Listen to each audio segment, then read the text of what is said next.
new topic. We've been studying derivatives. We've learned the differentiation rules. Now we're going to talk about applications of derivatives. So in the OpenStax book, this is section 3.4, rates of change. In particular, I want to talk about linear motion. This is one of the most common examples that we will be using this semester. It deals with position, velocity, and acceleration.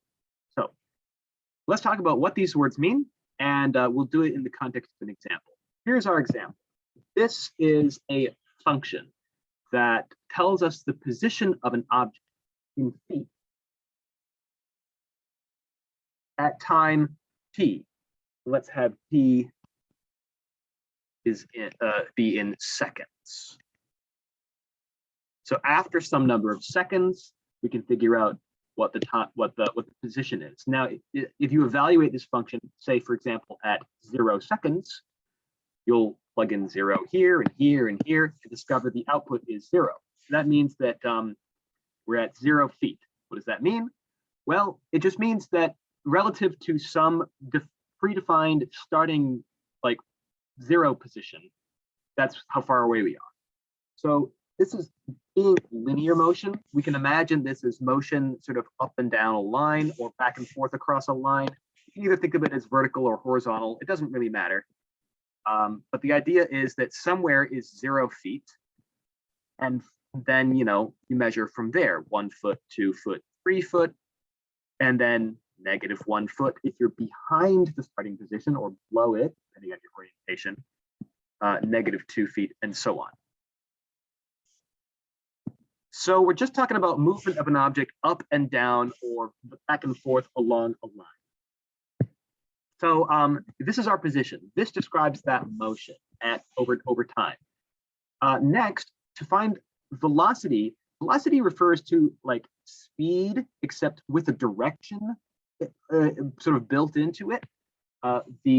The units we use for velocity are feet per second, at least in this example. The letter we use is v, lowercase v, and the way it's related to position is that it is the derivative of position, derivative with respect to time. So we can calculate the velocity as a function of time by using our differentiation rules on this function.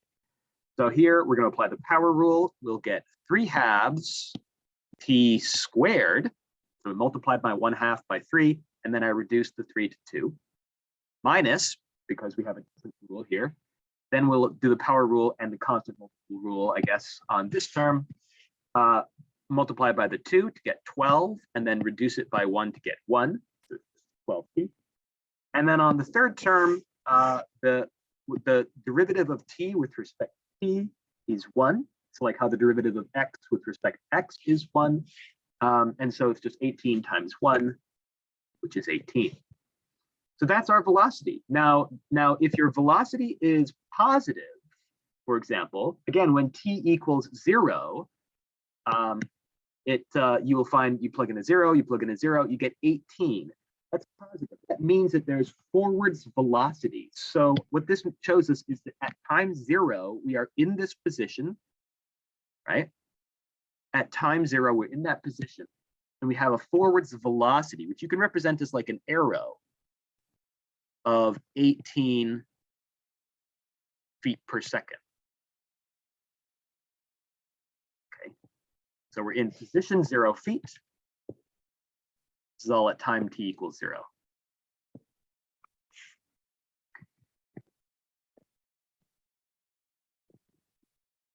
When we are at 0 seconds, we're at 0 feet position with a forwards velocity. And then if you want to know the velocity at any other time, you can plug in another time and see how it changes. It's going to be something which is changing. We'll see this is a quadratic function. If we discover a time later on when we have a negative velocity, that just means that we're moving backwards. You can have a small negative velocity moving backwards slowly. You can have a large negative velocity moving backwards quickly.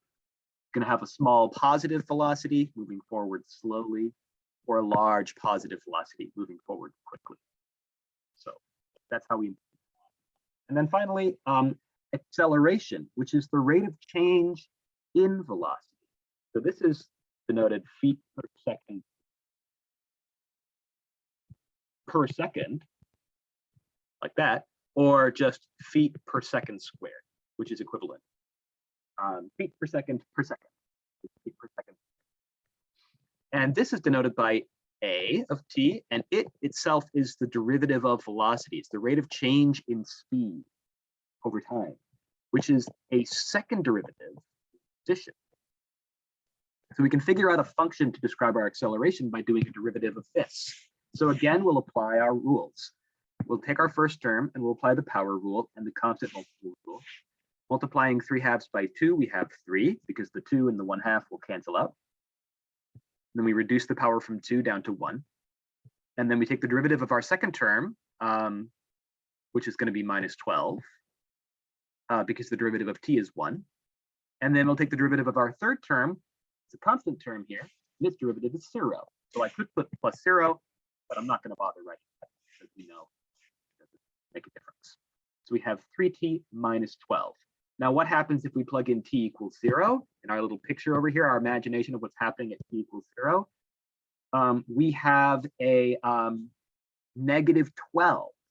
So that means that despite the fact that we have a forwards velocity, we actually have like a negative acceleration of negative 12 feet per second squared.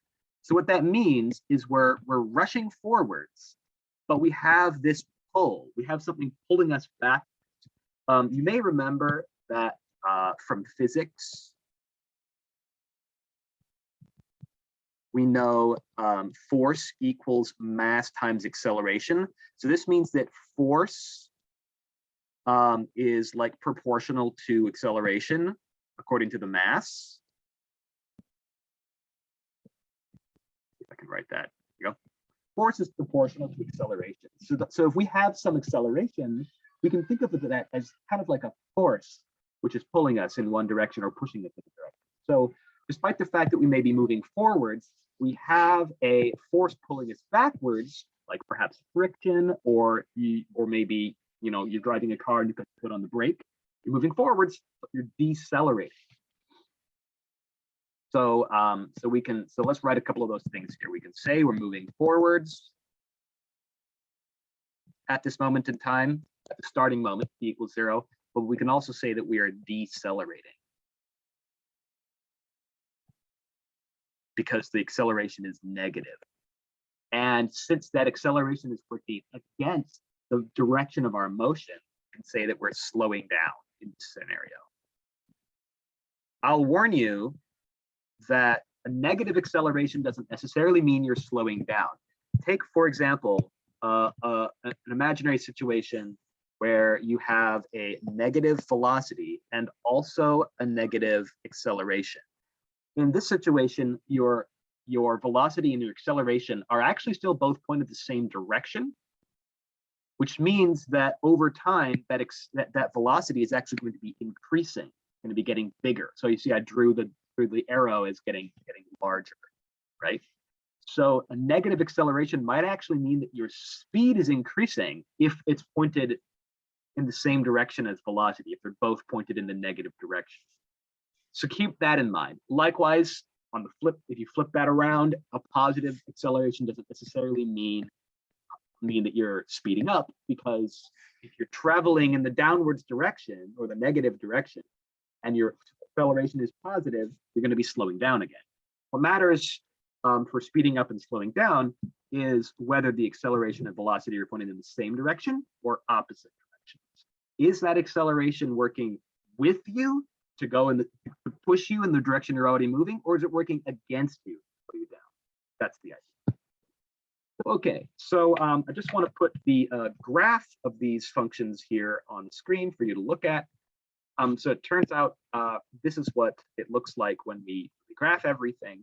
And what I want to do next is run through a sort of an analysis of this motion, and we can talk about how the values of velocity and acceleration and everything kind of match with what we're seeing in the graphs. Okay, so I've built a little line here in the corner. We're going to take a look at the position, velocity, and acceleration values at intervals of 2 seconds.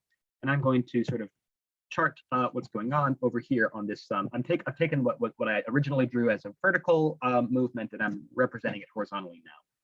Doesn't really matter. It's linear. That's all that really matters here. We start at 0, 0 feet, and we start traveling this direction, traveling in our forward direction, like I said, at 18 feet per second. But we do have this negative acceleration that's slowing us down. So then 2 seconds later, you can evaluate these functions and also read the values off the graph here. 2 seconds later, we can see we're up here at 16 feet. This is 2 seconds here on our p-axis here. So 2 seconds later, our position function is up at 16 feet. So we've moved forward. And our velocity actually has come down. Our velocity has decreased from 18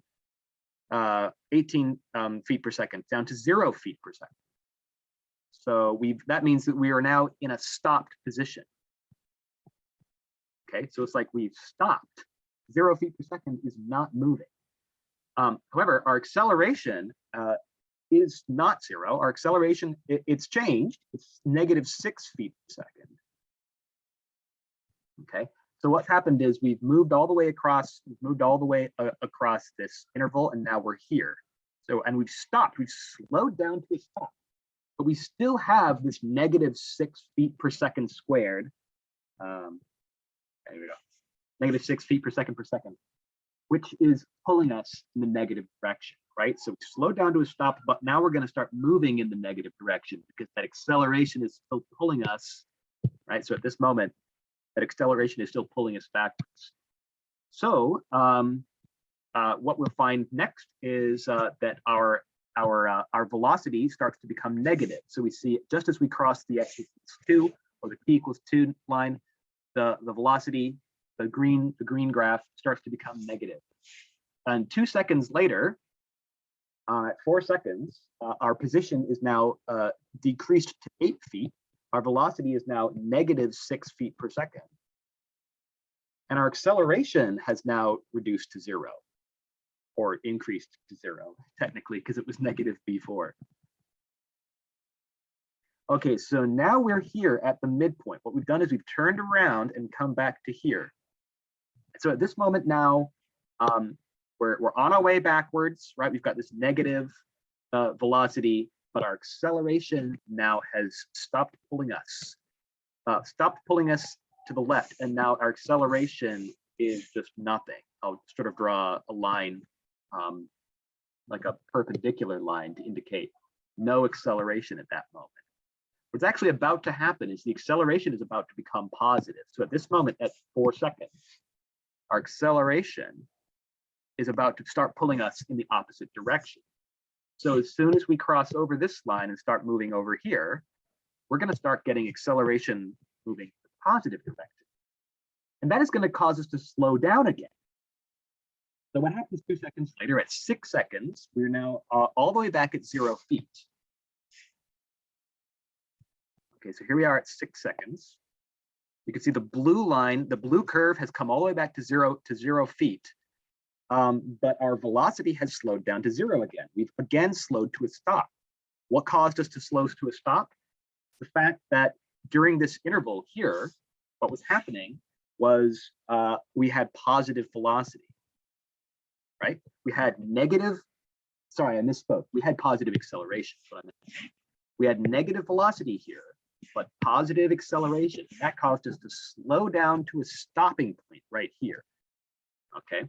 But we still have, at that point, we still have this positive acceleration here pushing us around, right? So what happens is then for 2 seconds later, one more step, we've gotten all the way back to where we were at originally at 2 seconds. It's now 8 seconds since we started.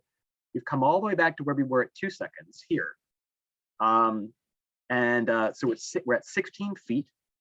Now we're traveling at 18 feet per second, and we have an acceleration of 12 feet per second. So now we're in a position where we're here, and we're here at 16 feet. We've got a forwards velocity, we've got a forward acceleration, and so we are going. We are off to the races. We are heading in the forwards direction, getting faster and faster. And that's the way it's going to continue. If these functions were to continue going forever, we would just get faster and faster and faster.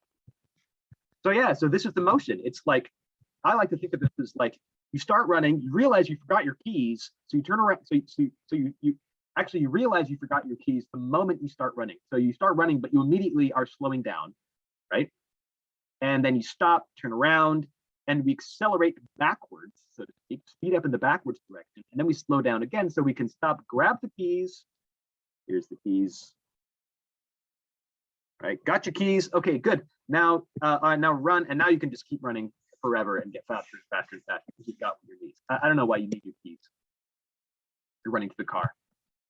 Anyway, so that's sort of what's going on. And if you just ignore the green and the red line for a moment and just look at the blue line, you can really see, if you think of this as your position, you can see we're moving forwards, but then, oh, you turn around and then we come back.